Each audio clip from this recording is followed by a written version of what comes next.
I want to talk about waterborne pathogens. Those are basically the big term for all the bad boys that can get into water that make you sick. And there are basically four groups. I want to talk about those four groups. Two of those groups actually, we'll end up talking about them together because there's crossover in them.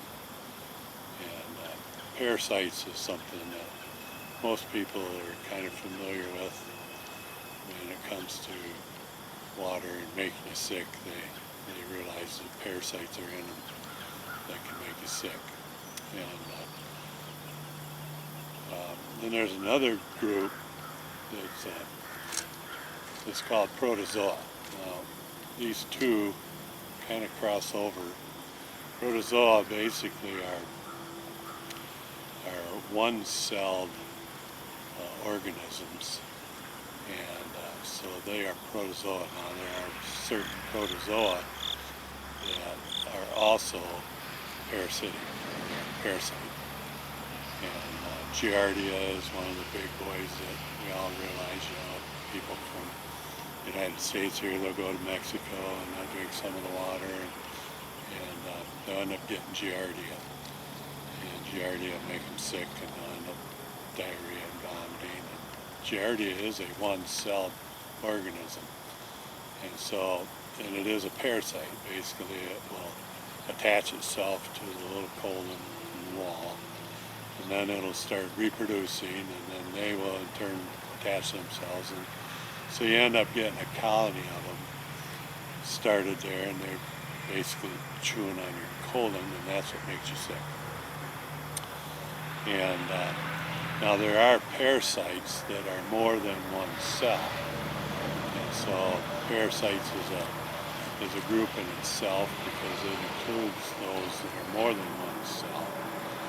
But then we got the protozoa, which are the one-celled organisms, and that is just a huge group in that they feel that there's about 30,000 different protozoa out there, and so that's just a huge group. And so these two together end up constituting most of the troubles that you can find in water that can make you sick. Now, not all protozoa are parasite. Not all of them will attach themselves, and some of them are free-ranging or free-roaming.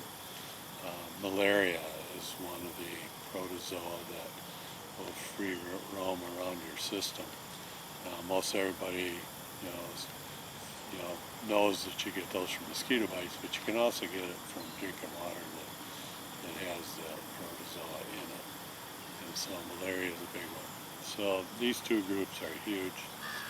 And then another group is the bacteria. And bacteria are out there, and they do their job that Mother Nature needs them to do, and that a lot of times they break things down, turn it back into usable products for the other growing plants and stuff to use. And so bacteria are useful for that, but there are certain bacteria that can get in us that can make us sick. And so bacteria is another group that ends up being in water, that's in the waterborne pathogens. Now, a lot of the backpackers, and even I, we have these ceramic water filters that we use, and most of the protozoa and the bacteria and the parasites are big enough that they don't fit through the small holes that are in the ceramic that the water goes through. But the last group is the viruses. Now, viruses are teeny tiny, and viruses can go right on through the holes that are in these water filters that you can get.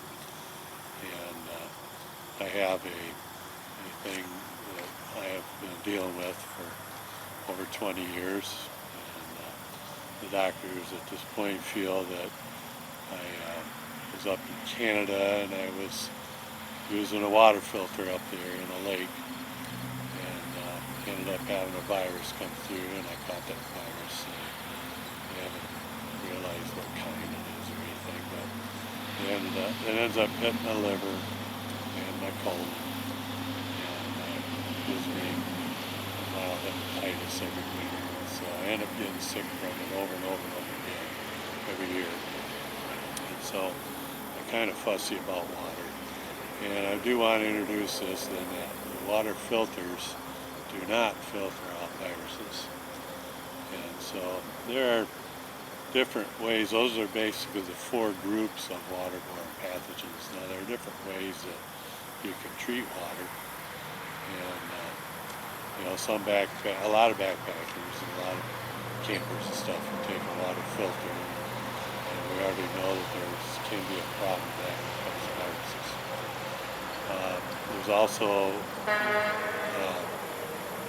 There's also tablets you can get, chlorine tablets, which is bleach, and you can use those as well, and they work. But if you're getting water from an area that has limestone, then that causes troubles with the bleach or the chlorine doing its job. It dampens it quite a bit,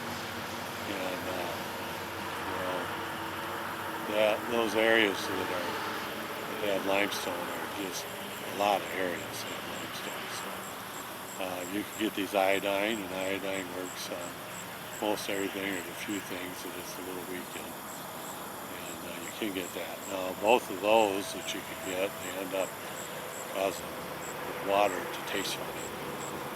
And the one that I recommend, well, there's actually 2 of them that I recommend the most.